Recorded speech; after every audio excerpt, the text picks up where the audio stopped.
7 o'clock tonight. You can stream it live on the city's Facebook page. A Hephzibah family is mourning the loss of their 20-year-old daughter who was shot last week. Her ex-boyfriend charged with murder. News Channel 6's Chloe Salsameda speaks to the victim's friend who was on the phone with her when she was shot. Last week, 20-year-old Brenley Kitchens was killed inside this home here in Hephzibah. But minutes before her death, she FaceTimed her best friend who saw the shooting unfold.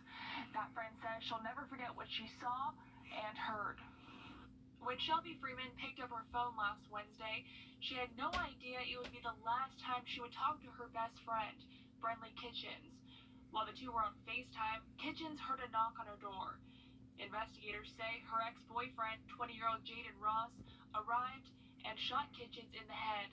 There was a lot of yelling, and then I just heard, "Jaden, you just pulled a gun on me."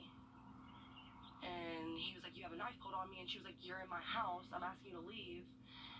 And then it was just bam, bam, bam, and then she hit the ground, and then the call ended. A GoFundMe has been set up to help Kitchens' family pay for funeral expenses. We have that information on our website at WJBF.com. In Hephzibah, Chloe Salsameda, WJBF, News Channel 6. The Richmond County Sheriff's Office. He can fix it.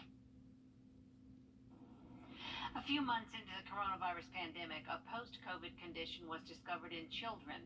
News Channel 6's Mary Calkins spoke with a pediatric infectious disease doctor about the disease and what parents should keep an eye out for. MIS-C, or multi-system inflammation syndrome in children, typically shows up about 2 to 6 weeks after COVID.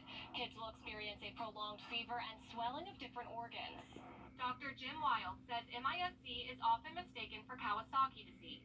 Initially, it looked like they had a rash of Kawasaki disease, which is another childhood disease that we see relatively frequently. It looked very much like Kawasaki's, but it was not. And that's when they realized there was a new entity here that was mimicking Kawasaki's disease. However, Kawasaki is not COVID-related and strikes kids at a much younger age, while MIS-C affects children in the 5 to 15-year-old age range who have tested positive for COVID. MIS-C causes inflammation in organs such as the heart, lungs, eyes, skin, and brain. This is a really, really sick child that you're looking at. In fact, the CDC definition requires that the child is sick enough to be admitted to the hospital before you can even make the diagnosis. Kids who just have a fever and a runny nose and cough and are not that sick would not meet the case definition for MIS-C. The World Health Organization says to meet the criteria, a child must have 3 or more days of high fever and symptoms like altered state of mind, shock, kidney problems, or skin rash. One of the critical criteria is you have to have at least some evidence that you've had a COVID infection in the last 2 to 4 weeks.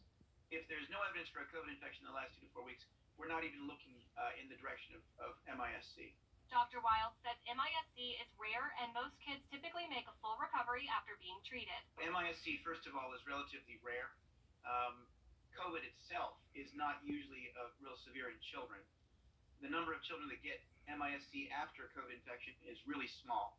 And the number of children who have MIS-C and have a bad outcome is extremely small. So this is not a major alarm for parents. In Augusta, Mary Calkins, WJBF News Channel 6. Working from the comfort of your